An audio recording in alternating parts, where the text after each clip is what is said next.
Frog and Toad are friends. Part 1. Spring. Frog ran up the path to Toad's house. He knocked on the front door. There was no answer. "Toad, Toad!" shouted Frog. "Wake up! It is spring!" "Blah!" said a voice from inside the house. "Toad, Toad!" cried Frog. "The sun is shining! The snow is melting! Wake up!" "I'm not here," said the voice. Frog walked into the house. It was dark. All the shutters were closed. "Toad, where are you?" called Frog. "Go away," said the voice from a corner of the room. Toad was lying in his bed. He had pulled all the covers over his head. Frog pushed Toad out of the bed. He pushed him out of the house and onto the front porch. Toad blinked in the bright sun. "Help! I cannot see anything." "Don't be silly," said Frog. "What you see is the clear, warm light of April, and it means that we can begin a whole new year together," said Toad. "Think of it," said Frog.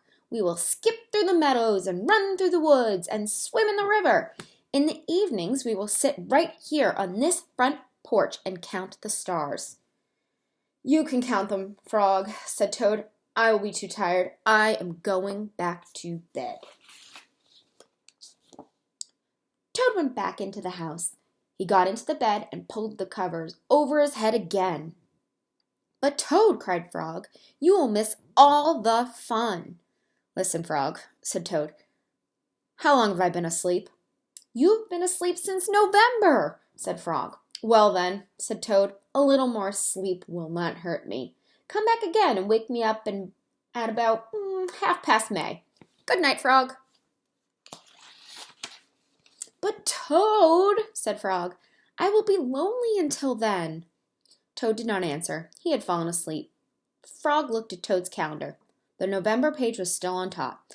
Frog tore off the November page. He tore off the December page, and the January page, the February page, the March page. He came to the April page. Frog tore off the April page too. Then Frog ran back to Toad's bed. "Toad, Toad, wake up! It's May now." "What?" said Toad. "Can it be May so soon?" "Yes," said Frog. "Look at your calendar." Toad looked at the calendar. Then the May page was on top. "Why, it is May," said Toad as he climbed out of bed. Then he and Frog ran outside to see how the world was looking in the spring.